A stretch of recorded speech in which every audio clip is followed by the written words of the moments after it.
There's a little bit of sort of false advertising in the title, which is, I mean, yes, our plastic has been going to China, and it certainly was ending up in the streams of the town that I'm going to focus on. It is going there much less today than it did 7 months ago. It is going there even, you know, and 7 months ago it was going there a little bit less than it was a couple years ago. And really, it's only a small part of what is going into those streams, which is mostly Chinese plastic. Now, if you go back a few iterations in that plastic's life, it might be from here too. But so there's certainly is an aspect of our garbage going there, and I'll talk about that for sure. But the majority of what we're going to be talking about is a little bit more, well, somewhat more local. We'll see. Anyway, so the focus of all this is going to be this town Wenan, or this county Wenan. It's a pretty small place.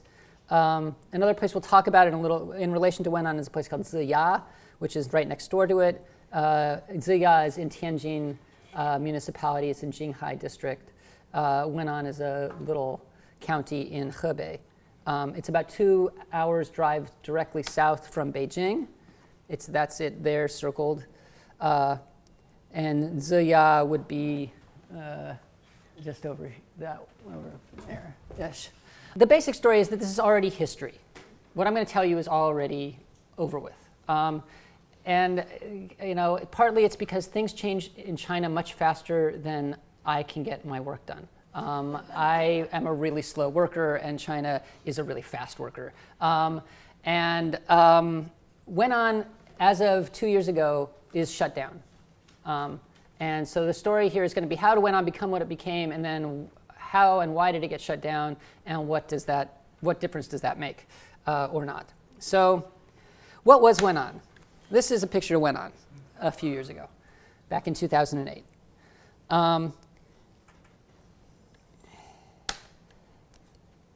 It was, and so you can see why you might want to shut this down. It was pretty awful. And in 2011, for yet again, though probably maybe a little worse than ever before, the water that was going through one of these rivers to irrigate the crops was so polluted that it started killing everything that it was irrigating, and the farmers got very upset, and they kind of complained to the local government, and the local government used this die-off of the crops as their main reason for saying, we need to do something about this plastic recycling industry. Wenan, though you've never heard of it probably, is or was North China's plastic recycling capital. Sounds pretty obscure as a title. So this is what has happened to it most recently.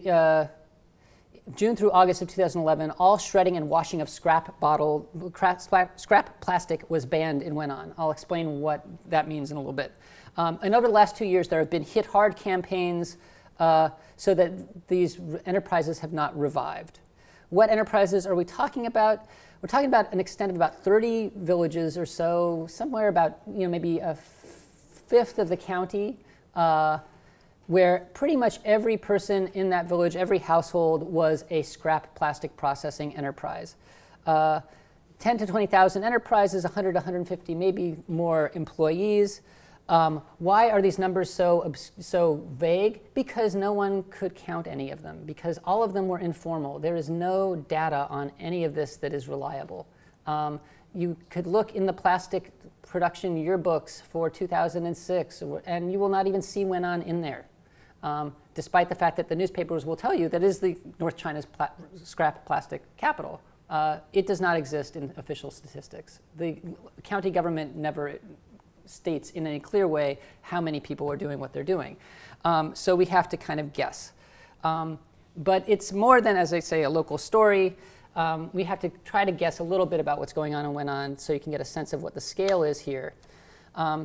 And so to get a sense of the scale, here's a little kind of quick history of scrap in China and scrap's relationship to the US and China. So this is already now 10 years ago. China's top import from the US, if you added up a few different forms of scrap, ended up being our waste, our garbage, waste paper, waste plastics, waste ferrous, and waste non-ferrous metal. added up to 3.1 billion US dollars. Why has so much of our scrap, and it continues to been going to China? And the answer is basically that this is a peak at the backside of Walmartization. Why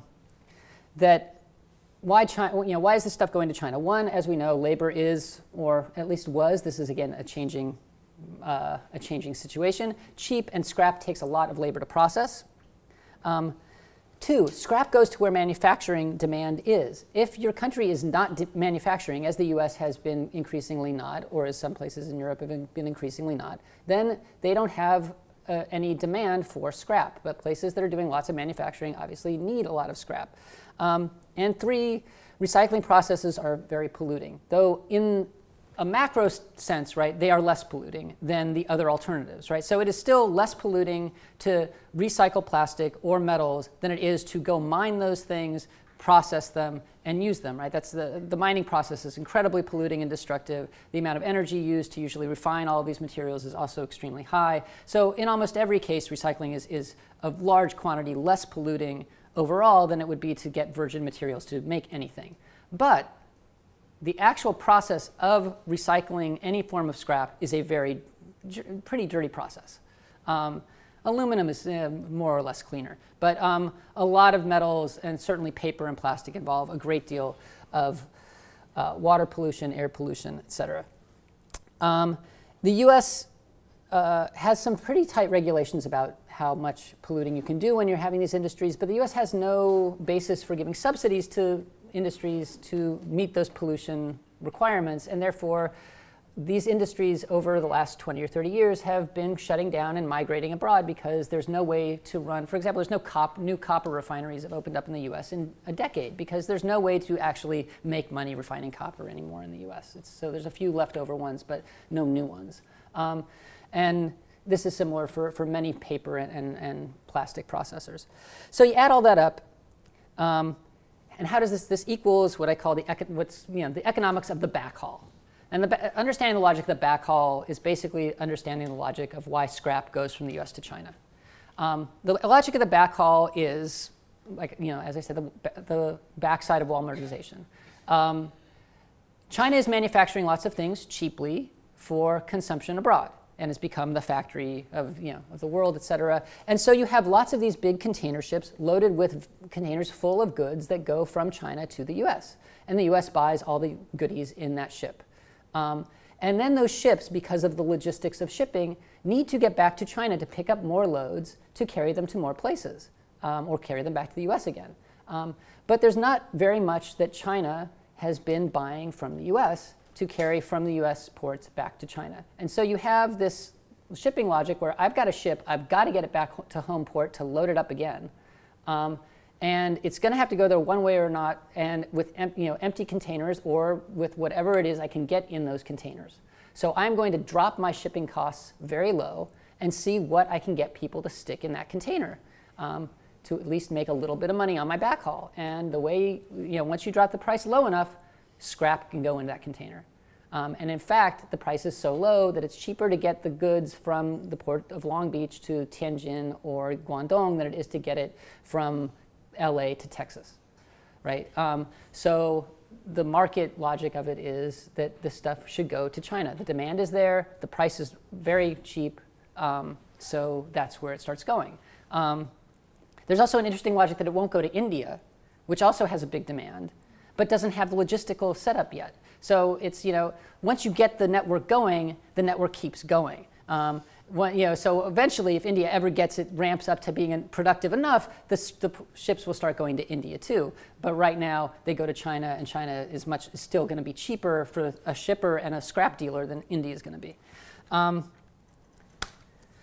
So in this virtual circle, you get people like this woman, Jiang Ying, who was the richest woman in China, who started this Nine Dragons and also Chongnam shipping company, who basically has made her wealth on shipping, all those boxes that everything is shipped in, the cardboard boxes that everything's packed in that comes to the US, then become empty cardboard boxes, and then they get stuck back on a ship to go back to China to be made into new cardboard boxes for more stuff. And she's basically made her entire, dynasty on those old cardboard boxes, OCC, as it's called in the trade. And from the shipping of those old cardboard boxes to the manufacturing of the new ones, and that's been her dynasty. The growth of this industry has been enormous over the past 15, 20 years or so. So this is just a chart of US scrap plastic exports in the 100 millions. You can see that it's gone up about 8 times. And a lot of this, if not the vast majority, goes into China. But plastic is not alone in all of this, right? This is true for pretty much every form of scrap. So these are charts that go from 97 to 2005. Paper, ferrous, copper, and plastic.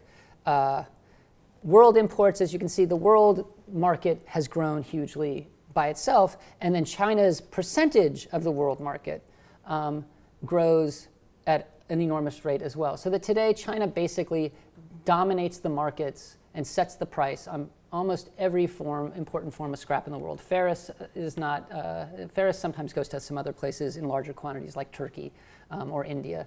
But copper, paper, plastic, aluminum, China sets the price. And this growth has kept going. So for some more timely data, in 2011, the total, remember 2004, the total was about 3.1 billion. 2011, the total is 9.95 billion. In that, plastic doesn't make up a really big number necessarily. But in the plastic world, plastic is also very lightweight stuff, right? So when you compare it to something like copper, you're dealing with things that are much lighter. But still, about 50% of the U.S.'s recycled plastic collected in the U.S. goes abroad, right? So that's a large portion of what it is that's in your, going into your recycling bin. Just a few more pictures to give you a sense of the growth, right? The light green and the dark green basically comprise China because a lot of stuff goes through Hong Kong and then goes basically, Hong Kong's kind of the back door into Chinese ports, especially for things that are a little bit touchy, like plastic sometimes could be. I mean, like waste generally is. People don't usually like to import waste all that much.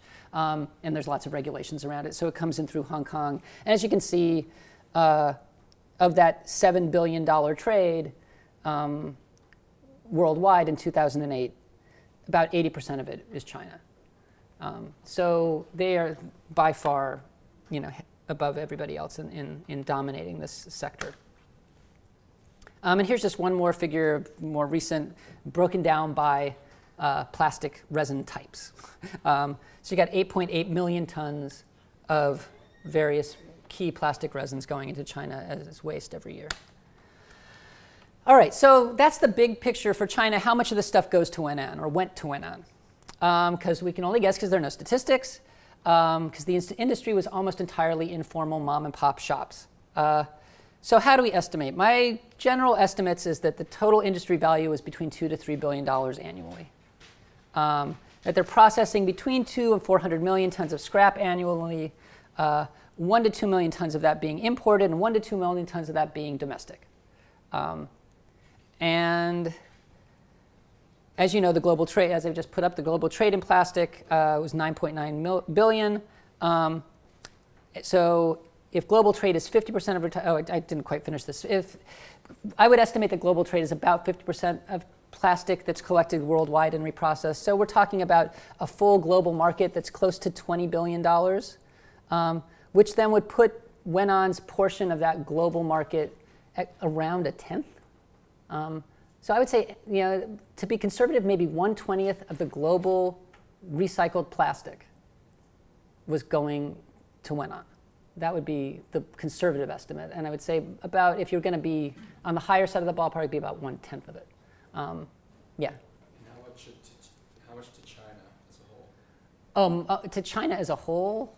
Well, I mean, we already have, the statistics for the import to China are fairly solid. They're about, so 8.8 million tons in 2011, for example, is going there. What that would be in a number, I'd have to sit down and calculate for a second what price that would be. approximately. It would be like 50%. Oh yeah, I mean, in terms of the global trade, over 50%, 80% of the global trade is going to China, right? And then there's the domestic production that you would add to that. That's not being calculated in the global figures because these are all global trade figures. They're import-export, which I would probably say is, maybe a third to a half of that. All right, how does that plastic get to Wenan? Most of it, so here's the domestic story of how that plastic gets to Wenan and what it is and why plastic is a kind of complicated thing. So these are, at the bottom is a collector in Beijing and his truck, and you can see the little scale next to him. And people come and bring him all kinds of different plastic, and then when they get a big load, you bag it and stuff, and you put it onto these sorts of trucks. And the kinds of plastic that are involved are all kinds of resins, right? I mean, you guys all know from the recycling you probably do that there are 1 through 7 basic resin types that we use in our everyday consumption. Number 7 is other, so who knows what the heck is really in there. Number 8, 9, and 10 actually exist. They're more industrial. ABS and all. ABS is the main thing you have in wires. There's nylon. There's a few other things. If you go through all industrial and consumer, kind of post-consumer plastic resins, we're talking dozens, like 40, 50, 60 different types at least. Some are very high tech. And then there's also the different ways they're extruded or blown, which changes whether you can recycle them together. And then you also have to sort them by color, usually, if you want to kind of manage the color output that you've got of your recycled resin. So it is a really complicated mess of inputs that go on in a post-consumer recycling stream, which is a little bit different. I mean, metals are fairly complicated too. You can have different alloys and different mixes, et cetera. But the level of complication for plastic is kind of a iteration above that level of specificity. Here's a sense of how this stuff looks on a scale and how dirty it can be. Here's a much more cleaner sort. This is PET on one summer day in a small stall in Beijing. Ripping off the labels and et cetera. PET was one of the few things that didn't go to Wenan. PET went to Jiangsu and Zhejiang because PET is used to make a fiber for clothing, and that was really where it was pretty directly sourced. It's very clean usually too. Then once it goes from those trucks, the collector to the truck to the market where it gets sorted into different types of groups, right? PET, different resins are sorted, and then eventually it gets bagged and sent to Wenan. This is a picture from a stall in Wenan. Obviously, they were getting all of the plastic from KFC in Tianjin, and it's sorted, as you can see, by straw versus straws and cups, et cetera. The next step it goes through then is the shred, and this is the thing that they shut down in Wenan. The wash and shred. The reason, this is a video, but I don't think it's going to play. Yeah. Basically, they're pumping in some water to a tank there. After they take these red fruit crates, they grind it up, they throw it into that water tank, which has a bunch of alkali salt in it that has a specific gravity that is matched to the kind of plastic they want. So that if there's a different form of plastic going in there, it'll sink or not be the one that they strain out. So it's one of the ways they try to keep impurities out. And the water from that tank full of salt and whatever dirt and waste is going into the plastic basically just pumps right out into the gutter and the stream in Wenan. And that's what's destroying the water and is so polluting. So the shredding and washing is the most polluting part, certainly in terms of the water sources. And it's pretty much destroyed the water around Wenan. Nobody drinks anything that's not 500 feet deep, 500 meters deep. And even that they don't trust. They cart it all in. Here's another picture, so you get an idea of how dirty that water gets. And they use these big strainers to pull out the granules. Then there's the drying, which basically most of the time happens outside. Sometimes you can use a mechanical dryer for it, where you take your flake or your shred and you put it out.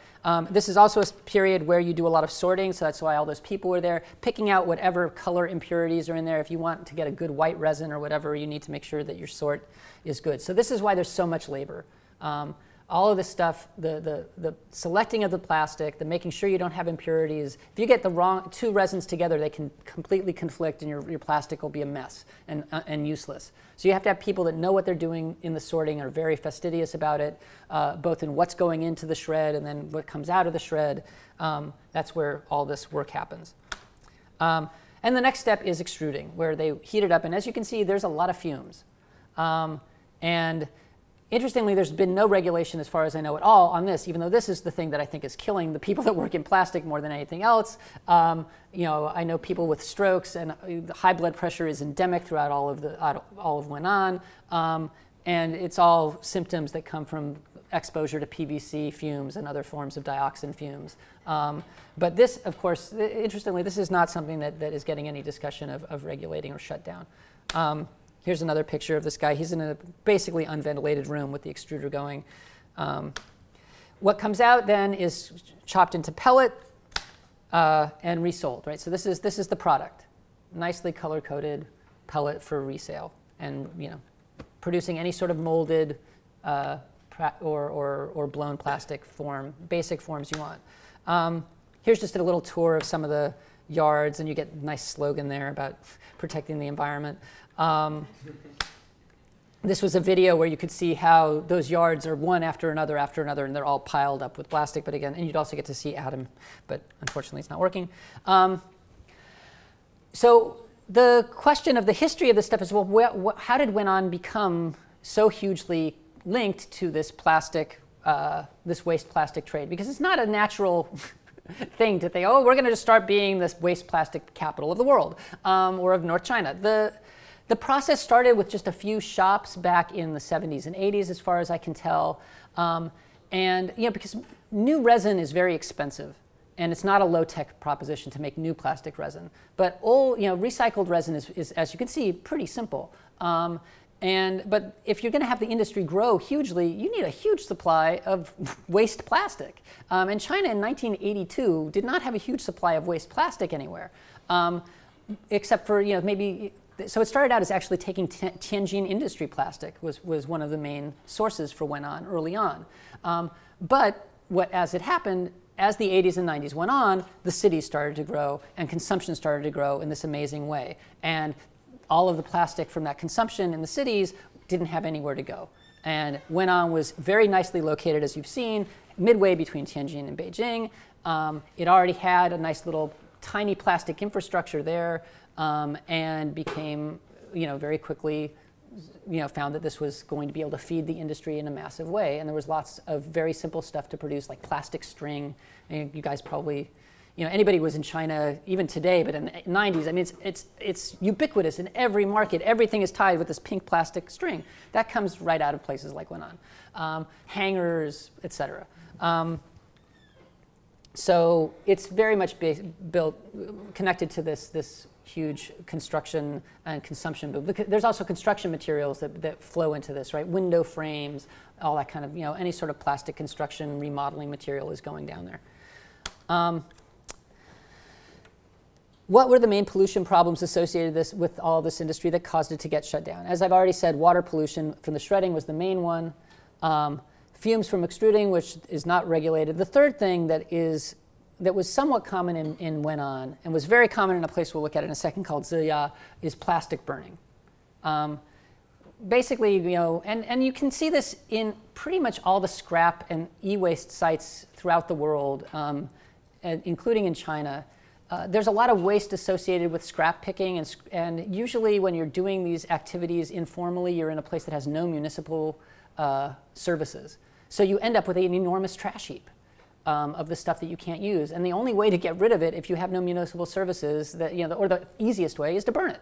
And so that's why there's burning heaps of garbage in many places in the world that do this kind of stuff, including in Wenan to some extent. So there's no question that the processors, the 100,000 people, the 10,000 plus processors in Wenan were polluting.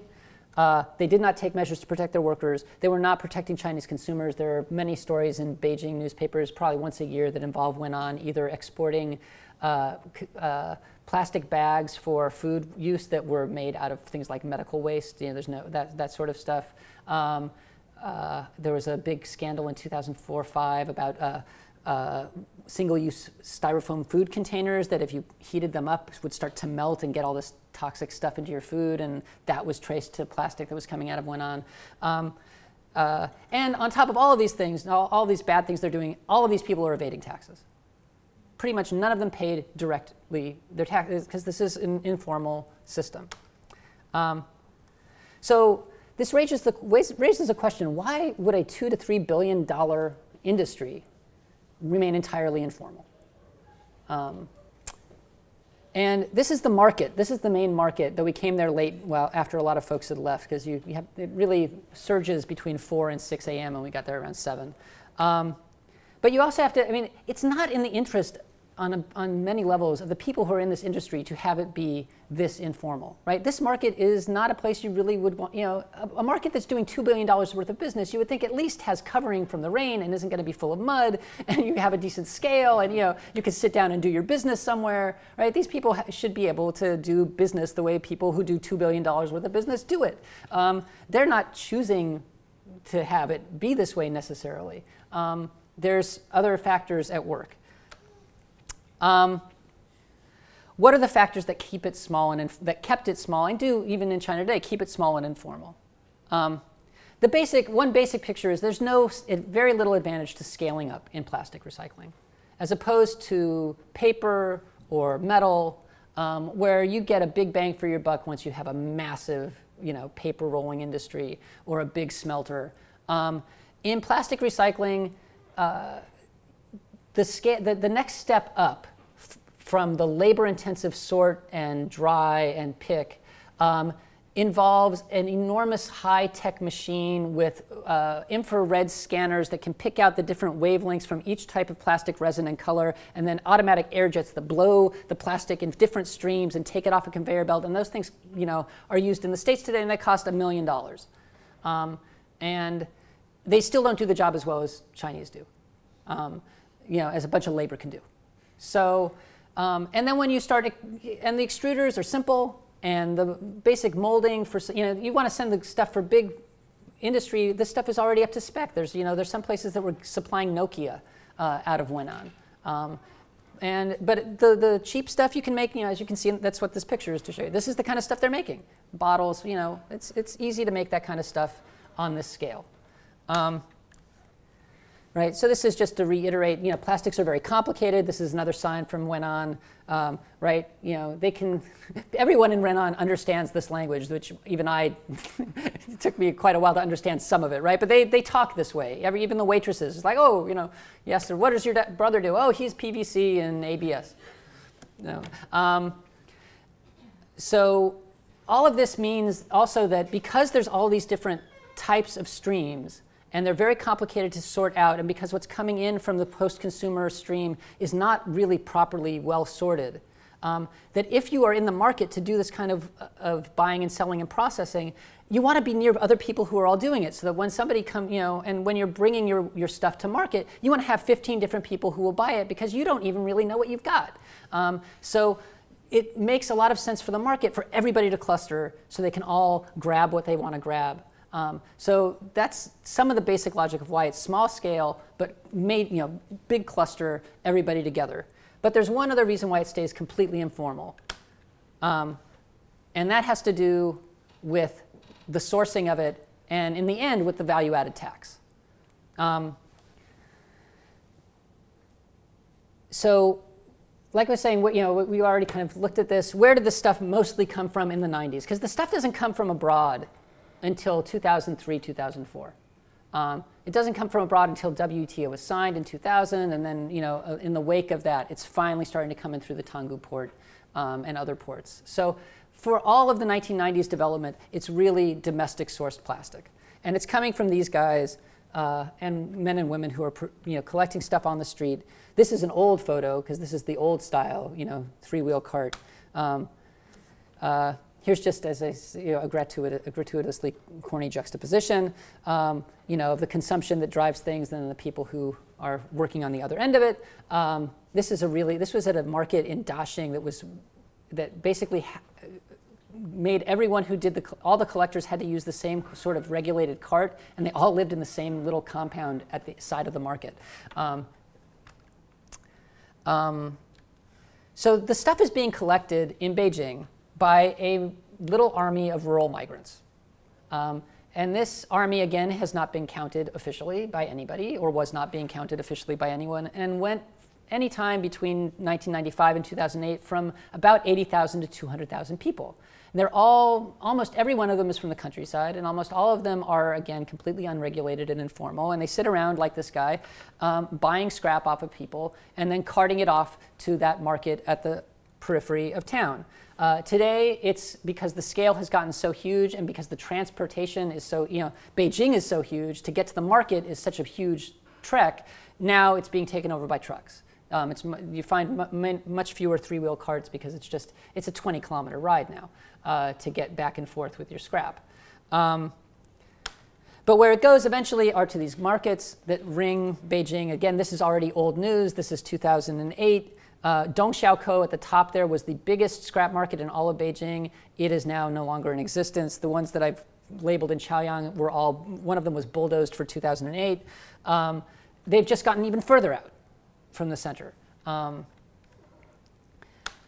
This is a little map of what one of these markets look like, where the stuff goes. This is some pictures of Dongxiaokou when it was in existence. So this is, there's a bunch of, that's a map of Dongxiaokou. All these ones are all these little boxes are stalls. People live in the little box. And then this is the yard right next to it. That's their, where one of my friends lived. But also, if you notice the car in that picture, that's my friend's car. Right? So he started out as a garbage picker from Henan, from Gusher, county, and now he drives a nice car, even though he lived until 2011 in this. So the problem is that the collectors are completely informal. And that creates a big problem with the value-added tax. If you want to be a formal industry that produces something in China, you're supposed to pay the value-added tax. The value-added tax is 17% of your gross profit, which is basically your receipts for sale minus your receipts for purchases times 17%, right? What do you do if you're a processor who gets lots of stuff and has absolutely no receipts? Because this informal army of migrants does not give you any receipts for what they're doing. Well, look at the calculation that here's just, and these are fairly accurate numbers that would work if you are trying to reprocess 3 tons of HDPE. Can you really afford to do that processing when $4,080 of it has to be paid as tax? There's no way to make a profit anymore, right? So unless someone is going to excuse you from the value-added tax, you are in a real big hole. And you can't afford to actually register your business and pay your taxes. And so there's really very little incentive to ever go from being an informal operator to being a formal one. And all you have to do is combine that with the logic of local county governments, right? Which basically have a great advantage. Not every local county government will work this way, but there's enough that will work this way that will say, hey, you know what? It's going to be much more to my advantage to have a club that I can wield at any time over these people, which is basically you're illegal and informal and I can do anything I want to you. And I know you can't afford to pay the tax, so I'm not going to register you. Pay me off, and I'll see you next year. But for all political purposes, we are trying to crack down and stop these informals. It is, and when things get disastrous enough, like pollution that wipes out crops, you maybe step up and say, okay, we're going to try banning them again. And it's not like there aren't operations like this all over China where there's informal workers who are seen as a problem for the government, who, you try to crack down on and they come back. And it's not just, so you might get blamed a little bit by the provincial head for, hey, why can't you get those informals out of there? But hey, Beijing can't get rid of them. What do you want me to do? The logic ends up being leave the whole thing informal, and therefore it's completely off the tax records. There's no statistics. There's nothing. And yet we all know that basically this is the biggest industry in the county. So that helps explain why you would shut down Wenan. Shutting it down was going to be a huge undertaking, right? There had been repeated attempts to do it since 2002. All of them had failed. There was one notable attempt to ameliorate the environmental damage, which I can't go into today or right now, but if we could later, where they tried to build a wastewater facility that was basically a Potemkin wastewater facility. But and this is a picture I took just this summer of what's going on in Wenan now, where that's a to rent sign. Basically it's completely shut down. There's no, the streets are empty, and there's almost no plastic business to be seen. But the real question is, why would you even think that you could shut down Wenan? Because while you might shut it down locally, you're not going to shut it down. It's 5 to 10% of the global economy's scrap processing. It will just find, the market will out. It will go somewhere. And it will probably, and as I'll show by the end of this, it goes to Baoding. It goes all around Beijing's 6th Ring Road. It doesn't, you can't shut it down this way. And it's environmentally irresponsible to do so. So in the name of environmental regulation and control, these guys come in and say, we're going to shut the whole thing down.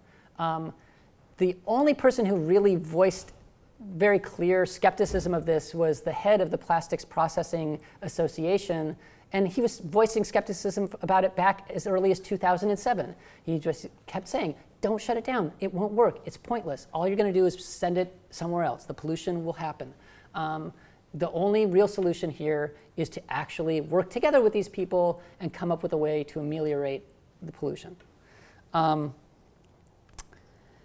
But the other puzzle here, to some extent, a little bit of a puzzle, is what could motivate the head of a county to shut down the biggest industry in the county, right? I mean, how do you have, what's the logic of motivating the destruction of your own local economy? And the answer is at the bottom of the screen. The answer is this little place, Wenan Dongdu Huanbaochan Yuan. This is the government's attempt to make a big land deal. The government basically of Wenan shut everything down because they wanted to push everybody into their industrial park. They opened an industrial park around 2006, financed by a Beijing recycling unit to some extent. And their hope was, if we shut everybody down, they still have a good business here, there's still good business networks, maybe they'll all move into our recycling yard. The reason they thought that would happen, and here's the model of what they wanted to look like from fairly recently. The reason they thought that would happen was because it worked for their neighbor in Ziya, just about a 20-minute drive from their other recycling park. Ziya in Tianjin started a recycling park back in 2002 or so to deal with scrap copper, or specifically, actually, waste wire. They import waste wire and strip it. This is in the corner, that's the old office that used to be the center. Ziya has gotten so huge that this is now just the logistics quarter for the customs, which has been moved into Ziya. That picture is what they're turning it into. It's their plan is about 20 square miles.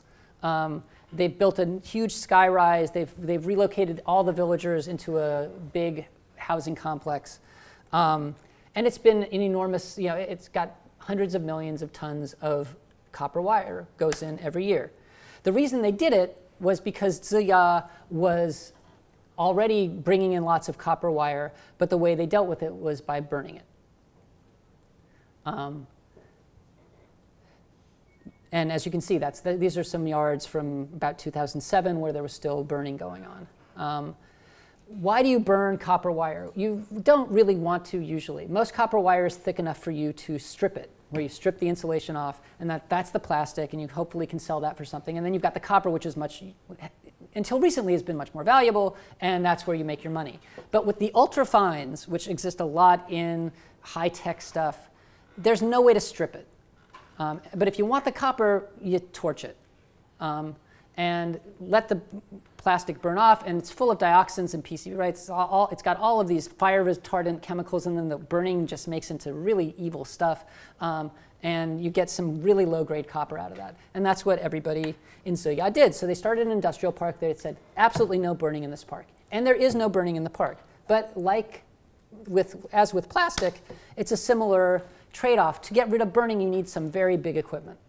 Or they thought that you did. Actually, there's another type of equipment that exists that can do this fairly well, too. But basically, if you wanted to open up a operation in Zeya, you needed to import one of these $500,000 machines that dealt with the ultrafines by, chopping, blowing, et cetera. And you'd finally get this nice plastic on one side and copper coming out the other.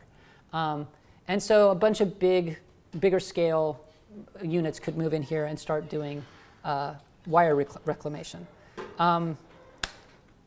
This is just to give you a sense of the scale of what stuff looks like at Zeya. Note that at the very edge, can you see the guy on a bike cart? Yeah. All right. So this is just one enterprise at Zeya. That's one pile. So Zeya made a killing doing this. Zeya has become really successful and has grown and is basically taking over Jinghai County as far as I can tell. And so the guys that went on thought, if they can do it, why can't we? This seems like the advantages would be similar. And so the idea was, they opened an industrial park and nobody came. And so the crackdown, as far as I can tell, was really not so much about cleaning up the environment as about trying to break these people's backs and get them into this park. And it's very fun to have contemporary stuff these days because everything is on the internet. You can get When-On news on the internet. So every day of the When-On news in July covers this issue. These are different slogans put up. This is a signing camp. All these children having to sign these things that say that they are supporting cleaning up When-On and all that kind of thing. And then once they get past the propaganda step, the next step is the destruction step, right? And it's very, basically they show you people for the next couple of weeks destroying their own equipment and watching their equipment get destroyed.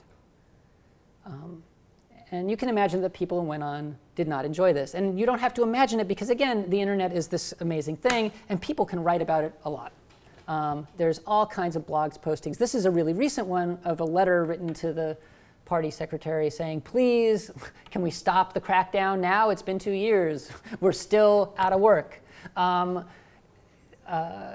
So there's a whole range of protests and complaints and arguments and debates about what's happening, that some of which still exists online, some of which gets wiped out at different times.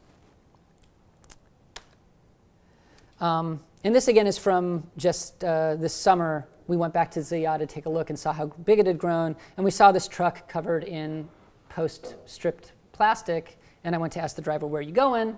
And he said, Baoding. That's where you go to, that's where your scrap goes now to be, sliced up and processed in a dirty way into the rivers of Baoding. So to end on a more positive note, so if the story here was then, lots of plastic is going to China, lots of plastic is coming through China in everyday lives in China, it goes into these villages, used to be When-On, now it's Baoding, is processed in a quite dirty way and is destroying the water in the area and the health of the people closely involved with the work. But the Chinese government has been really focused on trying to clean this act up over the last few years. And in this year, they initiated this thing called Green Fence, which gets at something they have a lot more control over, which is the ports and the customs. And what they basically have been doing is instituting this rule of you can't have scrap loads coming into China. Plastics, but each one has its own, each type of scrap has its own regulations. But for plastics, 1.5 contamination is too high. Anything above 1.5, and we turn it back.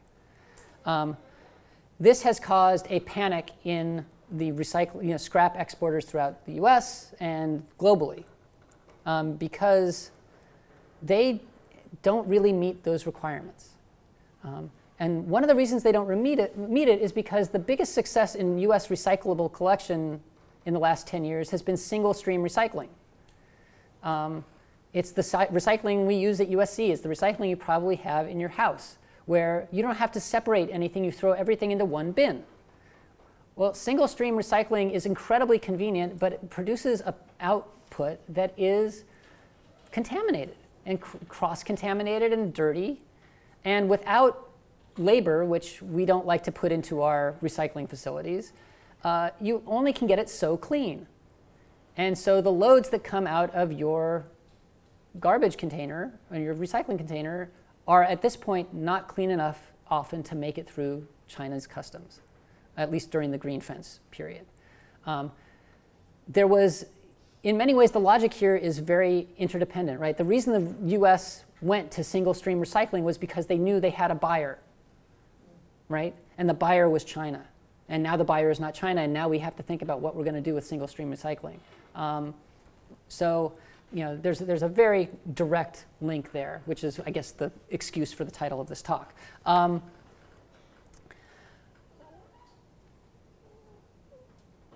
And here's some pictures of, there's a lot of, every month each port has its targets, discusses what it's done and how it's turned things back. My personal feeling is one of skepticism about green fence, not about its effectiveness, because I think it's being very effective, and I think it's changing the way recycling is going to happen globally to some extent, and it's forcing US industries to deal with this new regimen. But my skepticism with it is about what it really means in China. Because the logic of green fence is the same logic that was used in Wenan. The logic is essentially, you're either within our regulations or you're outside it. And if you're outside it, we will not have anything to do with you. And if you're inside it, we will deal with you. And the fact is that there's going to still be all kinds of plastic produced in China going through informal channels, and all kinds of plastic processing going on in China that's informal, that's going to be demanding inputs and is going to find ways to get them. And those people are still going to be cracked down on in the same way, with the same sort of shenanigans that we get in Wenan, where they do it in the name of environmental protection, but what they're really doing is often in the name of their own profit motive. So I think on that level, we're not, while it might lessen the amount of dirty scrap that the US is sending there, and we can maybe feel, it's actually a good service for our country.